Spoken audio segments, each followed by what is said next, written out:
finally, for the first time in what seems like forever, we have some good news in the world of Formula 1 this morning, with Formula 1 set to return to racing on the 5th of July.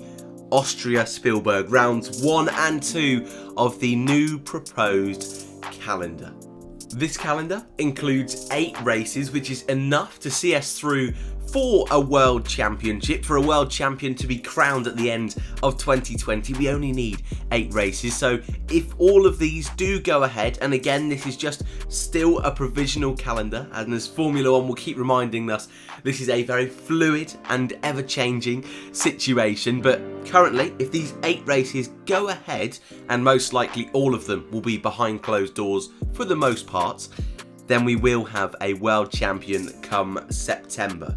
Also, I just want to quickly mention before we go through each of the races and the extra little measures that have gone into place, these will not be, or there is the potential that these will not be the only races we have this season. This is being classed as the opening 8 races, and on all of the official statements that says there will be further races to be announced over the coming weeks, which again is lovely, but I think we all need to just accept for now, these are our 8 races, and hopefully we get racing in July. Just 5 weeks away, ladies and gentlemen. But as I mentioned earlier on, rounds 1 and 2 will be in Austria, 1 week apart, starting on the 3rd to 5th of July for round 1, and then for round 2, the 10th to 12th of July. And I'm sure, due to little FIA wording, little things in contracts, due to TV licenses, the Grand Prix will probably have different names. One will probably be the Austrian Grand Prix, one will probably be the Spielberg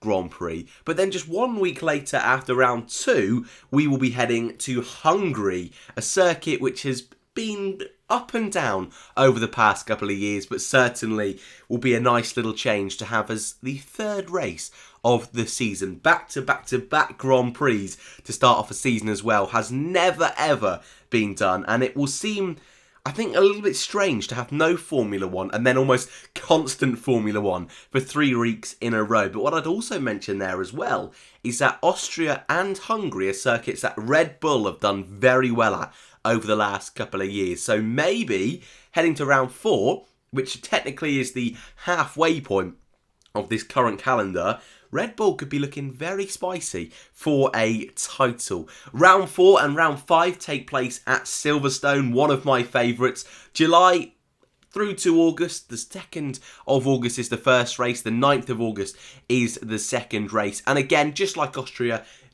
don't be surprised if the first race is called the British Grand Prix and then the second one's called the English Grand Prix, the European Grand Prix, something like that. Just little contractual changes there, but still 2 races at Silverstone, big thumbs up from me. And there's still been a little bit of talk over the past couple of weeks that if Silverstone can't go ahead for whatever reason, then Germany will replace those races. However, yesterday it was confirmed that the British government are more than happy for the race to go ahead.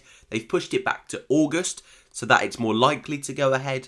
So I would be very surprised if we didn't have a race in Britain. But again, all behind closed doors, these races. Round number 6, 14th to 16th of August, will take us to Barcelona, Catalonia, Spain. Round 7 will see my personal favourite circuits still remain on the calendar. Spa-Francorchamps in Belgium.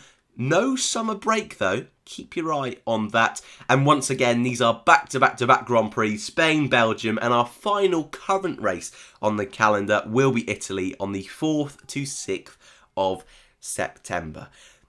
Formula 2 and Formula 3, for those that are interested, will be following the exact same calendar as Formula 1. So usually they do one race in Bahrain, then wait a little bit until Spain, and they kind of pick and choose, but this year they're just going to follow them straight throughout, try and keep the Formula 1 family all in one closed group for the new social distancing measures that Formula 1 is having to bring in. I'll try and pop them up on screen if I remember to do so.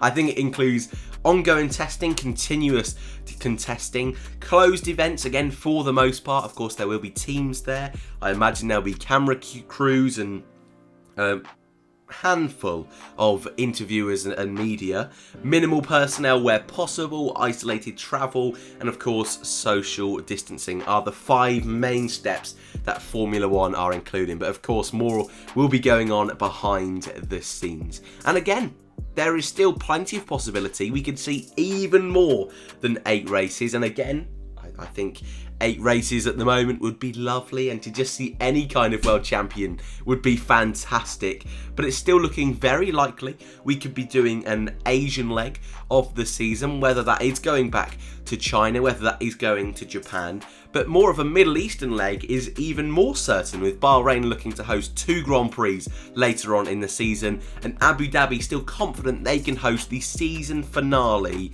in December. But for now, a European season has been announced finally.